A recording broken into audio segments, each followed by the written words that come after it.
ये पाकिस्तान की तारीख में पहली दफ़ा हुआ है कि एटीसी कोर्ट में दहशतगर्द पेश नहीं होते, गैंग रेपिस्ट नहीं होते, कब्ज़ा माफिया के लोग नहीं होते हैं।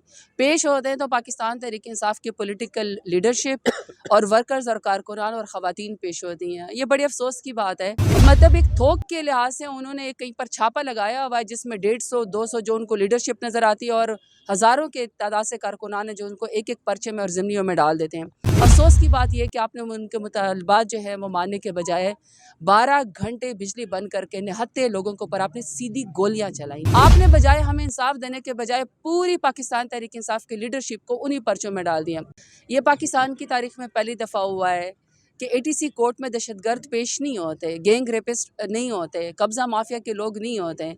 पेश होते हैं तो पाकिस्तान तहरीक इंसाफ की पॉलिटिकल लीडरशिप और वर्कर्स और कारकुनान और ख़वातीन पेश होती हैं। ये बड़ी अफसोस की बात है कि हथकड़ियाँ लगा के या झूठे पर्चे करके सिर्फ पाकिस्तान तहरीक इंसाफ के पॉलिटिकल उसको वर्कर्स को विक्टिमाइज़ करने के लिए दहशतगर्दी की अदालतों में जो है वो घसीटा जाता है।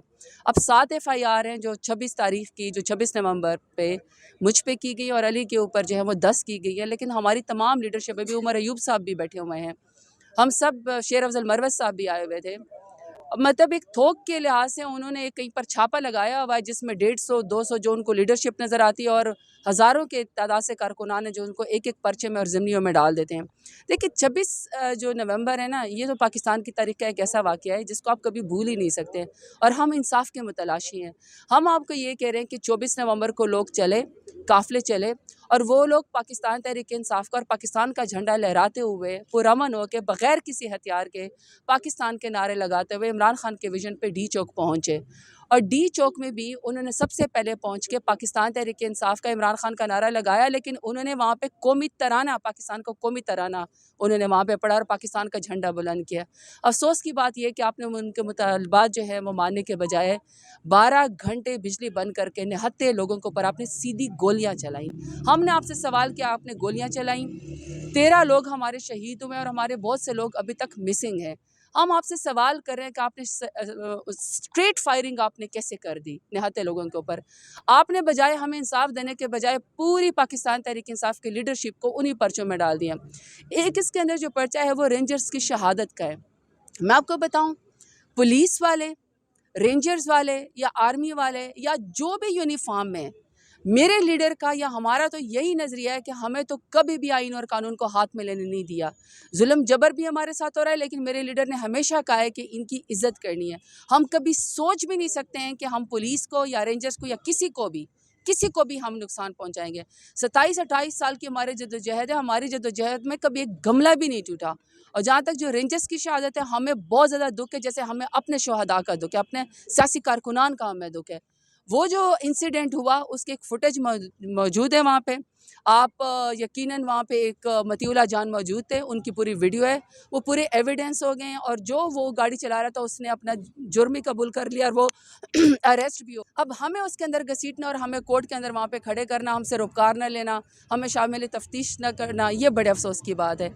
बहरहाल आज ज़मानत की लाएँ, ज़मानत होगी, जज साहब ने मेहरबानी की और उनको कहा भी है कि आप इनसे रुपकार भी लें, शामिल तफ्तीश भी करें। आखिरी बात यह है कि देखिए, आप जितना जुल्म और जबर कर लें, हमने इमरान खान का साथ नहीं छोड़ना। हम उल्टा इंसाफ के मुतलाशी हैं। आप हमें 26 नवंबर का भी हमें जो है वो इंसाफ दें और हमें 9 मई का भी जो है इंसाफ दें। ये 2 वाक़यात ऐसे हैं जो एक पॉलिटिकल कोर्स क्या पूरे पाकिस्तान का एक जो है वो आने वाले दिनों में ना एक फ्यूचर मुतय्यन कर रही हैं। पाकिस्तान तहरीक इंसाफ सबसे बड़ी जमात और इमरान खान सबसे बड़े लीडर हैं। दोनों को माइनस मत करें, पाकिस्तान आगे नहीं बढ़ सकता है। हम पुरअमन हैं, हमारे साथ ही जुल्म और जबर हो रहा है तो हम इंसाफ के मुतलाशी हैं। हम इसी तरह इंसाफ का दरवाज़ा खटखटाता रहेंगे। उम्मीद है कि मुज़ाकरात कामयाब होंगे। अब बताऊँ, पॉलिटिकल वर्कर्स की हैसियत से मैं हमेशा टेबल टॉक पर मुज़ाकरात पे बिलीव करती हूँ और जिस टाइम खान साहब ने ये कमेटी बनाई थी, बड़ी एक समझे कि एम्पावर्ड कमेटी है और बड़े हमारे उसके अंदर स्टॉल वर्ड्स हैं। मैं वहाँ पर अडियाला जेल में बोगस केस में खान साहब सर अडियाला जेल में मौजूद थी, तो खान साहब ने मेरे सामने थी और कमेटी बनाई थी और खान साहब उस वक्त जो है ना 30 डेज़ की सॉलिटरी कन्फाइनमेंट से निकले थे। उन्होंने अपनी ज़ाती कोई उन्होंने रिलीफ नहीं मांगा था, उन्होंने कौम के मफाद की खातिर एक कमेटी बनाई। मैं बिल्कुल भी वो नहीं सोच सकती हूँ कि मैं इसको सोचूं कि खुदा न ख़ास्ता ये नाकाम हो जाए।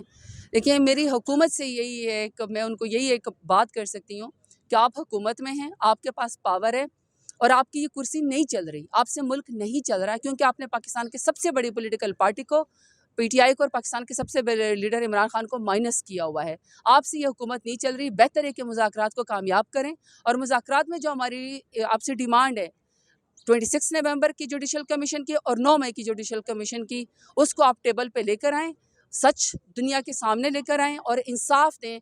और जो हमारे असीरान इस वक्त जेलों के अंदर है, मेरे लीडर इमरान खान समेत, ज़मानतों में दखल मत डालें। आप जजेस को या कोर्ट्स को प्रेशराइज मत करें, वकीलों के ऊपर पर्चे मत कराएं, आप उनको दहशतगर्द न बनाएं, इंसाफ होने दें, बाहर इमरान खान को आने दें। मैं ये समझती हूँ कि पाकिस्तान बहुत आगे बढ़ सकता है। तो मैं इस पॉलिटिकल मुज़ाकरात को बेहतर तरीके से देखती हूँ, लेकिन अलबत्ता हमने अपनी maturity as political party show कर दी है।